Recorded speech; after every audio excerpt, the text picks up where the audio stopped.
एक जंगल में कालू कौवा और चंपा कौवी अपने कमजोर से घोंसले में रहा करते थे और इनका एक छोटा सा बेटा भी था जिसका नाम जग्गू था। कालू कौए, तुम कितने कामचोर और आलसी हो। हर समय बस आराम ही करते रहते हो। बरसात का समय आने ही वाला है और अभी तक हमारे घोंसले की मरम्मत नहीं की तुमने। हमारा घोंसला बरसात की तेज हवाओं में उड़कर टूट जाएगा। वो तेज हवा पानी बर्दाश्त नहीं कर पाएगा। अरे चंपा कहुई, ये तुम क्या कह रही हो? तुम तो सारा इल्जाम मुझ पर ही डाल रही हो। अगर मैं काम चोरी करता हूँ तो तुम क्या जैसे बहुत बड़ी मेहनती हो? तुम भी तो मेरे ही तरह काम चोर हो। ठीक है, ये वक्त लड़ने का बिल्कुल भी नहीं है। मैं क्या कहती हूँ, अगर बरसात आ गई फिर हम बारिश में क्या करेंगे? हमें बारिश से पहले पहले अपने घोंसले की मरम्मत कर लेनी चाहिए जी।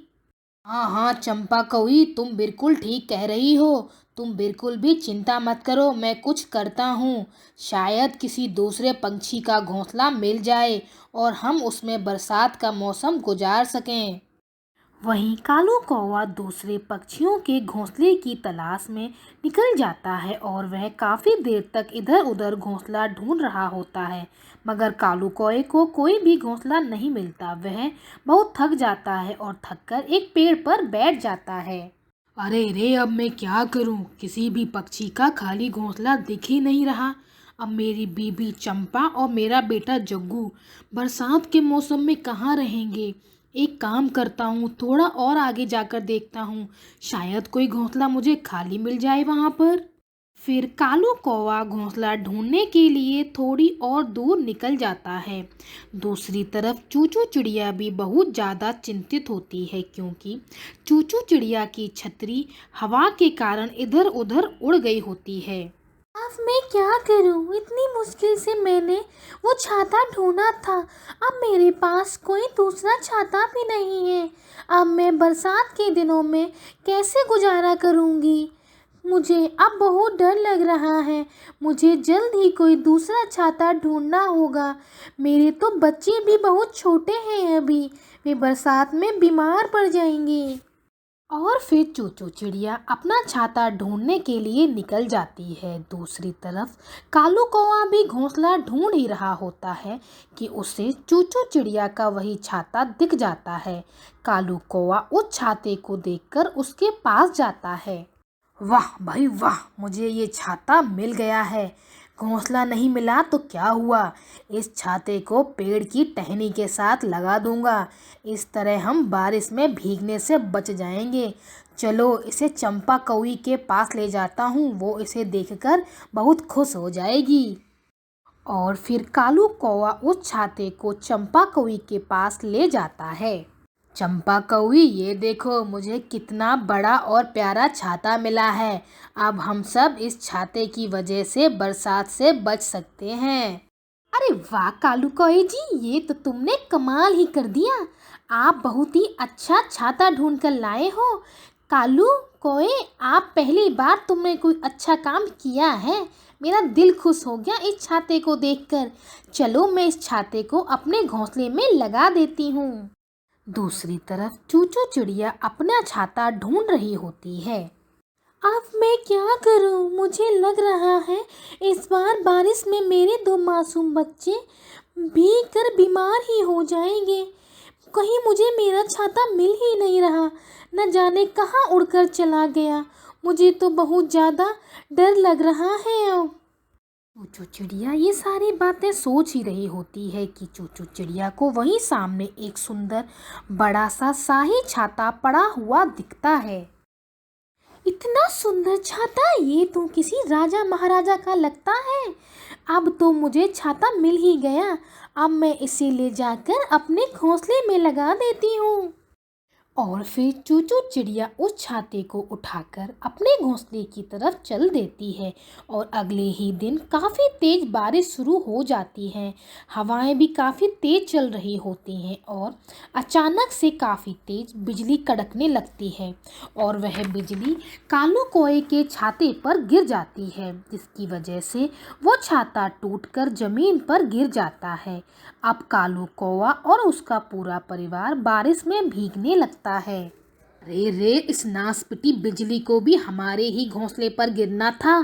अरे चंपा, अब हम क्या करेंगे? देखो बारिश कितनी तेज हो रही है, बहुत ठंड भी हो गई है बारिश की वजह से। फिर कालू कौए का परिवार बारिश से बचने के लिए कोई नई जगह तलाश कर ही रहा होता है कि वे तीनों थक हार कर एक पेड़ पर बैठ जाते हैं। कालू, मैं बहुत थक गई हूँ और हमें कोई जगह भी नहीं मिली। वो देखो सामने चूचू चिड़िया ने अपने घोंसले में छाता लगाया हुआ है। हम सब चूचू चिड़िया के पास जाते हैं और इस पर छाता चोरी करने का इल्जाम लगा देते हैं। पर चंपा कौई, चूचू चिड़िया का छाता तो हमारे छाते से बिल्कुल ही अलग है, तो फिर हम चूचू चिड़िया पर चोरी का इल्जाम कैसे लगा सकते हैं भला? अरे कालू कौवा जी, तुम चलो मेरे साथ, फिर देखना मैं उस चूचू चिड़िया पर छाते चोरी का इल्जाम कैसे लगाती हूँ। और फिर कालू कौए का परिवार चूचू चिड़िया के घोंसले की तरफ चला जाता है। तुम तो शकल से ही भोली भाली दिखती हो, लेकिन तुम मेरे साथ ऐसा कर सकती हो, ये मैंने कभी सपने में भी नहीं सोचा था। तुमने मेरा तो छाता ही चुरा लिया है। हाँ हाँ चूचू चिड़िया, मैंने तो तुम्हें अपनी छोटी बहन की तरह समझा था, लेकिन तुमने तो मेरे ही घर में चोरी कर ली। अब मुझे मेरा छाता वापस कर दो। अरे कोए भैया, ये आप क्या कह रहे हो? मैंने आपका छाता नहीं चुराया है। मैं आपको अच्छे से जानती हूँ। आप और आपका परिवार चालाकी में बहुत शातिर है। आप लोग मेरे से ये सुंदर और शाही छाता हड़पना चाहते हो, पर मैं ऐसा होने नहीं दूंगी। देखो चूचू चिड़िया रानी, मुझे तुम ज़्यादा गुस्सा मत दिलाओ, वरना मुझे ज़बरदस्ती भी करनी आती है। और फिर कालू कौए का पूरा परिवार जबरदस्ती चूचू चिड़िया से वो छाता हथिया कर ले जाते हैं और कालू कौवा उस शाही छाते को अपने घोंसले में लगा देता है और फिर कालू और उसका परिवार बारिश से बच जाते हैं। दूसरी तरफ चूचू चिड़िया और उसके दोनों बच्चे बारिश में भीगने लगते हैं।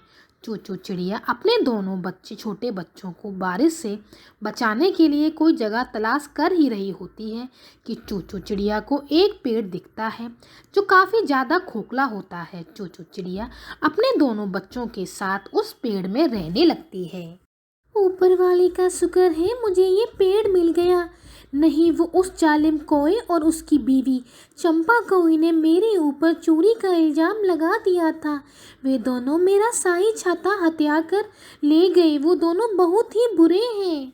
दूसरी तरफ इस जंगल के तोते राजा काफ़ी चिंतित होते हैं क्योंकि उनका शाही छाता, जो कि अब कालू कौए के पास था, वह हवा के कारण उड़कर कहीं चला गया था। तोते राजा को गुस्सा भी आ रहा होता है क्योंकि वे तेज बारिश में भीग रहे होते हैं और उनके पास एक ही शाही छाता था जिसे वे अपनी रक्षा कर सकते थे बारिश में। चुनकू कबूतर, जाओ और किसी भी तरह मेरा शाही छाता ढूंढ कर लाओ। मेरा वो शाही छाता मेरे परदादा की निशानी है, वो मेरे खानदान की इकलौती निशानी है। वो मुझे लगता है किसी पक्षी ने मेरा छाता चुरा लिया है। और फिर चुन्नू कबूतर तोते राजा के आदेश पर उस शाही छाते को ढूंढने चला जाता है। काफ़ी देर तक वह पूरे जंगल में छाता ढूंढता है कि फिर उसे कालू कौए का घोंसला दिखता है। अरे ये तो वही शाही छाता है, अब मैं समझा, वो शाही छाता इस कालू कौए ने चुराया है। अभी इसे महाराज के पास लेकर जाता हूँ। और फिर चुन्नू कबूतर कौए के घोंसले में जाता है और उस छाते को अपनी चोंच से जमीन में गिरा देता है। ये क्या किया तुमने? मेरा छाता जमीन में क्यों गिरा दिया? तुम पागल हो गए हो क्या? जाओ यहाँ से पागल कहीं के, मेरा दिमाग खराब मत करो। और हो तुम कालू कौए, ये तुम्हारा छाता नहीं बल्कि ये तो तोते महाराज का शाही छाता है। अब मैं तुम्हें महाराज के पास ले जाता हूँ और तुम्हें सख्त से सख्त दंड भी दिलवाता हूँ।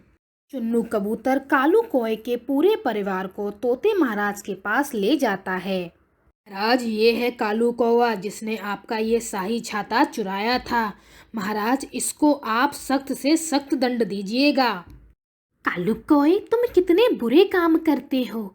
मैं तो तुम्हें दंड दे देकर थक गया हूँ।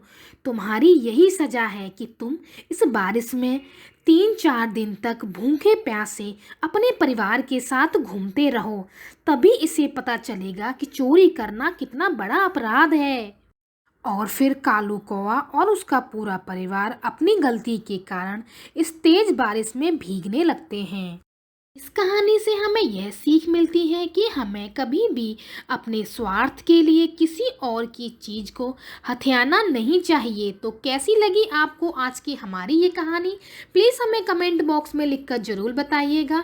और यदि आपने अभी तक हमारे चैनल को सब्सक्राइब नहीं किया है तो प्लीज़ आप सभी जल्द से जल्द हमारे चैनल को सब्सक्राइब कीजिए, बेल आइकन को प्रेस कीजिए और ज़्यादा से ज़्यादा हमारे चैनल को शेयर कीजिए। धन्यवाद।